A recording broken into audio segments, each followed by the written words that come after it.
Carter innovated the game of basketball. The legacy of Steph Curry will live on in future generations. Kyle Lowry's game is built around toughness. Dirk Nowitzki's skill set is the perfect example of the evolution of the game of basketball. Goran Dragic teaches us that if you want to succeed, you must seize your opportunities.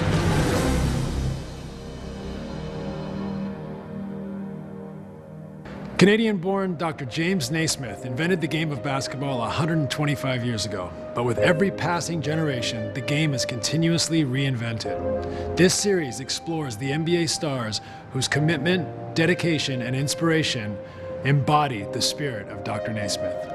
Vince Carter's high-flying, powerful, and mesmerizing dunks are some of the best the NBA has ever seen. Vince is a true innovator and a dedicated student of the game, but where does that drive to innovate come from? Somewhere in those 1.5 to 2 seconds from liftoff to finish, I just figured it all out right there on the spot.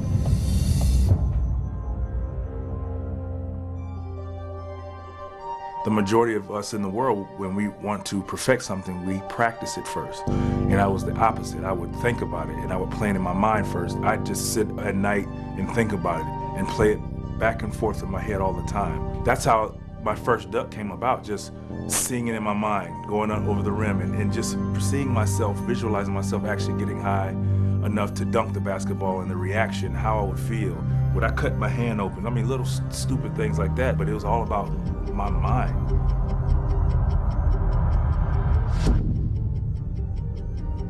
You don't see many guys dunking the ball with anger. Every time I get close to the rim, it's just, the sky was gonna happen.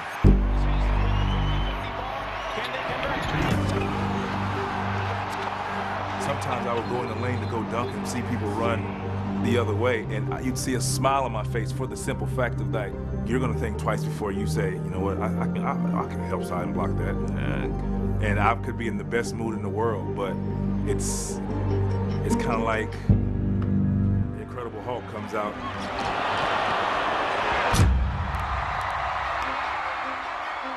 I approached the dunk contest a little different than I would do in-game. I didn't want to emulate anybody. I want to be different. I was there when Vince won the dunk contest in Oakland. You know, you could definitely feel the audience realize they were witnessing something different, something special, something historic. He definitely, I think, took everyone's breath away that night. And for me, that was the best dunk contest dunk of all time.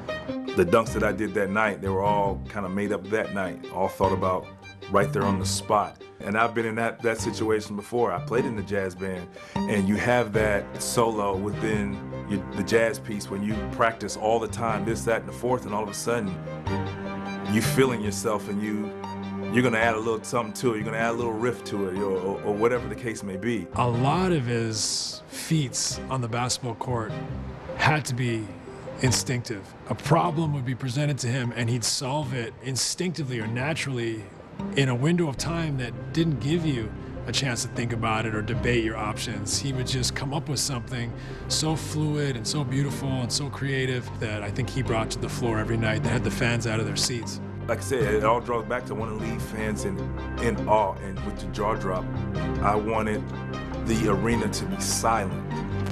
And that's something that, from my experience, I taped all the dunk contests. I watched all the dunk contests growing up and as a young kid. One thing I didn't see, you see the ooh-ahs, people jumping around, high-fiving, rolling on the floor, running on the court, whatever, but you never saw an arena speechless. And here is the man that this crowd wants to see. Vince Carter, who had told Kenny Smith that he has 4 dunks that no one has ever seen.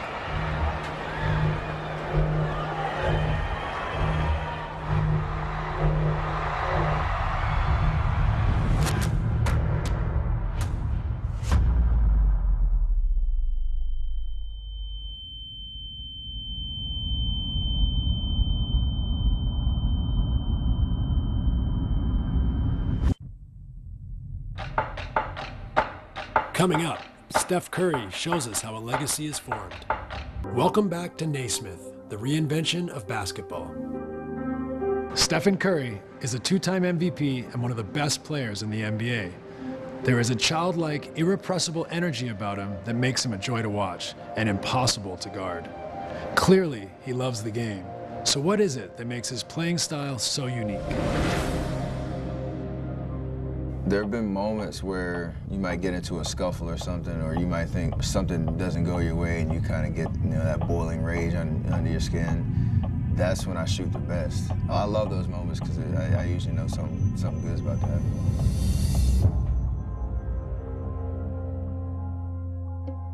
Yeah, I've been playing basketball since I was 4 or 5, and having been around my dad in his 16-year NBA career, that's really prepared me whatever basketball each game brings. I think I've seen it all. He taught us kind of the X's and O's, the fundamentals of shooting, and that competitive kind of attitude. We definitely played horse, played one-on-one against him, and he was a dad that would never let us win. Meeting all my dad's teammates, all the guys that he used to play against, I was always either in the locker room or standing outside, so I could get a glimpse of everybody that came through. It became kind of like a family. My favorite memory, Muggsy Bogues, when I was in the locker room in Charlotte, he would pick me up like an airplane and run me around the locker room. It definitely gave me a head start when I got to the league myself, but there's still no preparation really for what the emotions you'll feel like yourself. Looking back, he really helped me kind of build my confidence, understand no matter how good I thought I was, I could always get better. They do have a timeout. Decide not to use it. Curry, way downtown. Bang! Bang! Oh, what a shot from Curry! With 0.6 of a second remaining. If I'm shooting it, I think I'm going to make it. Whether it's trying to throw a behind-the-back pass, trying to do some crazy dribble combo into a shot. James on Curry, spinning. Puts it up, puts it in. Me coming down, pulling up for 3, that's what I love to do. I feel like if I shoot that shot, I'm gonna make it every single time. I'm okay living with the results.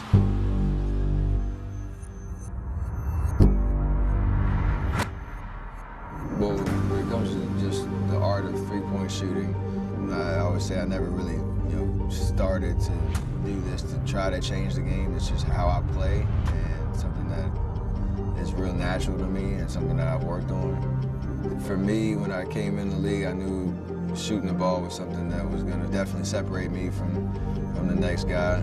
I've seen Ray Allen, I've seen Reggie Miller, I've seen Steve Nash, guys that shot the 3 at extremely high levels for their entire careers. They were definitely motivation to try to go after and push it to that next level. There was a time where I feel like I saw a lot of myself in Steph. But I almost feel like he's gotten so good now that it's embarrassing to say that. What's next for the next generation of basketball players? I mean, I've seen high school kids now pulling up from half court. Teams design their personnel around shooting the 3. There's always going to be something next, and so hopefully, when I'm done playing, I've left the game in a better place than when I found it. And no record is safe, so it won't be a surprise if anybody tries to chase the stuff that I've done. Where he is. As Curry hit another 3 for the record. Good! There it is. No man has made 13 threes in a game until tonight. Kyle Lowry's toughness and resilience has allowed him to finally emerge as an all-star in the league. What does Kyle's will to succeed tell us about what it takes to lead an NBA franchise? I hate losing more than I like winning. You know what I mean? That's just how I am.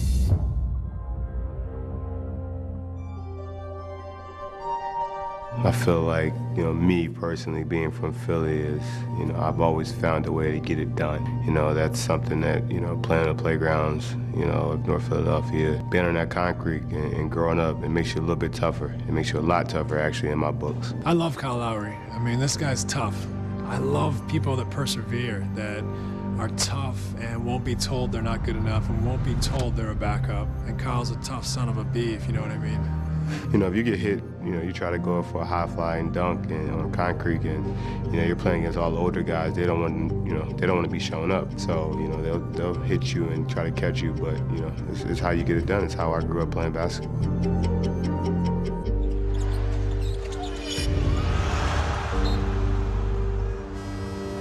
It's funny when you say Iverson, I just smile because he was one of the biggest influences in Philadelphia basketball history since when he came to Philadelphia. Everyone had the cornrows, the braids, everyone had the tattoos. The one thing I always admired about AI was he just played hard, no matter what. He gave it his all every single night. He put it on the line every single night. And, you know, yes, he had some flash to him, but he didn't care about being flashy. The flash came with trying to be good and trying to win games. So that's what made it even more impressive. They need a 3 to tie. Lowry, half-court heave, a prayer at the buzzer. No matter what, I want to win. If it's blocking a shot, taking a charge, getting a steal, there's no such thing as cool in basketball. You have to go out there and play hard. You have to go grind it out. You have to be grizzly. You have to just go out there and be hungry and want it. You know, I made a choice in myself to be better, to be a better leader, a better person, better man. You know, you might not ever be able to say, I'm a leader of a team.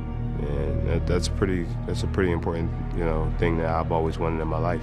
Raptors made a commitment to Kyle Lowry as their starting point guard. Kyle changing directions, plus the foul, and Lowry, Philly tough there. You know, when I first got to Toronto, I just didn't know what to expect. What I've learned in the years I've been there is it's not just the city you're playing for. You're really playing for the country of Canada. So you have fans from Vancouver to Montreal to Halifax. So you have fans all over the country. You know, when you're the face of the franchise or you're an all-star for the Toronto Raptors, you're an important figure in the basketball landscape in that country. So Kyle's got a lot of responsibility on his shoulders. He's got a lot of people looking for him to succeed and do well and lead and produce.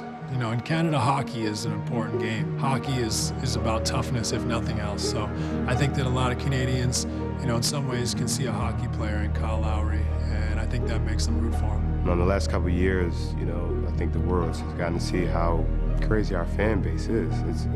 It's pretty cool.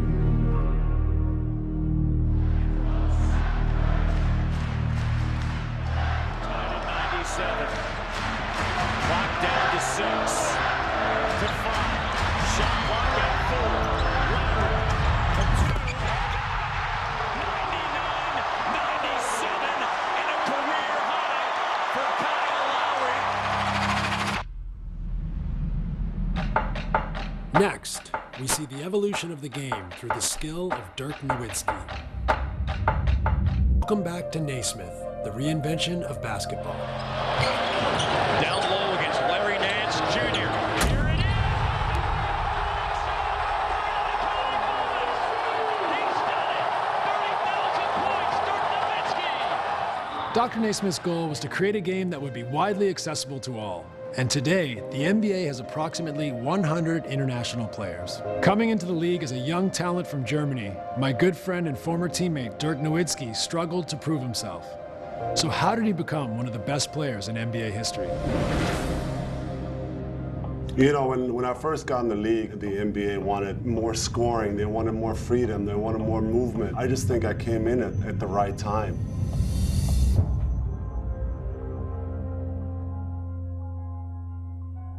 When I first got in the league, it was a lot more one-on-one. I just think the game evolved. You know, it wasn't just because of me, but I think it was time. All of a sudden, the game went more European way, you know, where it's pass and cut and movement and flow, and it was getting away from all the grinding, from the hard fouls in the 90s. And Nelly, for me at the time, was great, because I think there were not a lot of coaches that wanted their 7-footer, you know, dribbling up the ball and shooting threes. And so he kind of gave me a lot of confidence and let me play my game and develop my game that way. You know, I met Holger when I was about 15 and a half. He actually became one of our assistant coaches. He had me doing weird drills that I've never done before, like really deep knee bends and spins. And I saw results pretty quick. I was getting better. My shot was getting better and more consistent.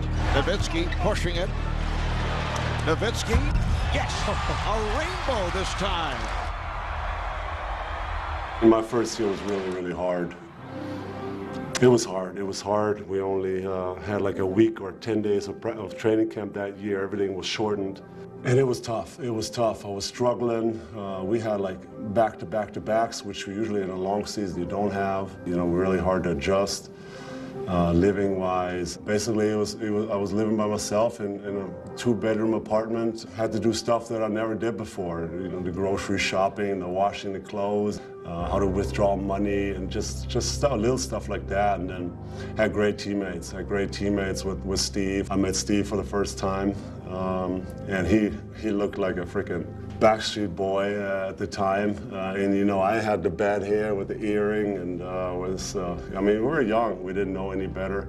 Dirk and I arrived in Dallas the same day. I was traded there, he was drafted there, and I really didn't know a lot about him. You know, I'd heard from Donnie Nelson that he was, you know, an incredible talent and had great potential, but, you know, frankly, it was just nice to have another person that was there on the first day and that we could kind of go through this process together. It was good for me that he didn't really have a lot of friends in Dallas either, and we kind of just bonded from day one. And he always was the one that got me out of the apartment. Let's go eat. Let's go to the movies. Let's do something. You know, instead of just sitting in my apartment and thinking about my parents and my girlfriend at home. So looking back, it was a really, really tough year, but a really, really good year for me. Nash 100 miles an hour to Nowitzki. In my mind, we were going to finish our career together. You know, we started to get better. We started to build something in Dallas. And next thing you know, Steve, I remember he called me and said, yeah, I'm going to Phoenix. So that was weird. It was bizarre for me. But, you know, I think I was ready. I was ready to step up and be that guy. Dirk against Matt Bonner. 5 seconds for Dirk. Dirk at jab set. The escape dribble. The fadeaway is gone. 1 second to go. And Nowitzki hits it over. You know, I was right in my prime. I was, 27, 28. You know, we had a good team. We always won over 50 games. But to come up short every year, to end the year on a loss means you just didn't reach your goal. And, you know, I needed all these, you know, failures, if you wanted to call it that, or disappointments and frustrations to eventually become the champion.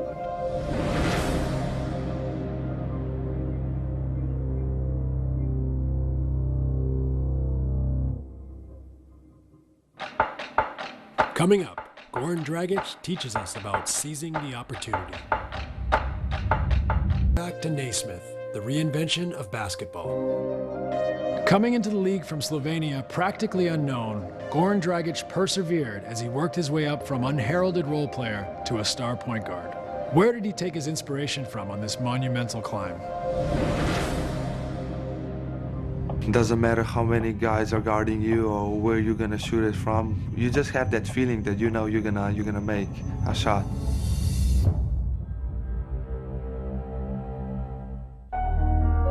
I had a good childhood back home in Slovenia. I idolized my country. When you're a kid, everybody wants to be a professional athlete, like Dražan Petrović, Vlade Divac, Peđa Stojaković.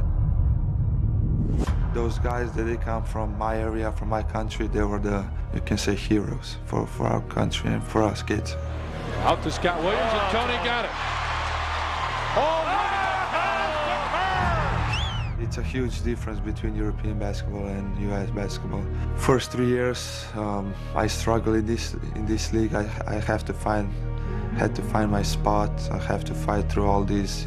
When I finally find my place in this team, in this league, that year we made the Western Conference Finals with the Phoenix Suns, and that game against San Antonio, it was probably one of the most important games and most exciting games in my life.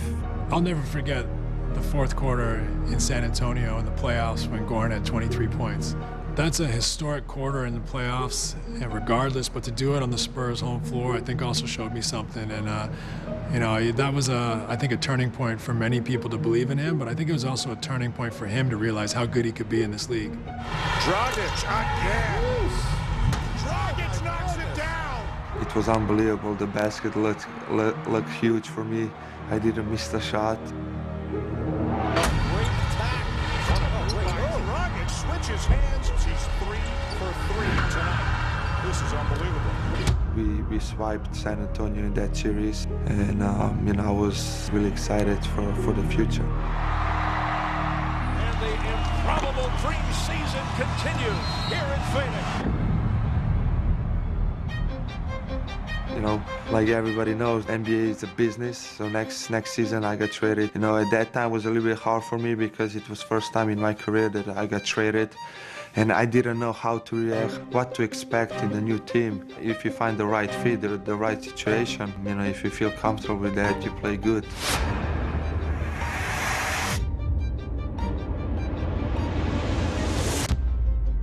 Finally find myself with this team. I feel like I'm in the right spot, right place. I'm really honored that I can play for Miami Heat and for this organization, for the city. I feel I'm privileged to be part of this, and hopefully, I can open some doors for young players from Slovenia too. Looking for the lead.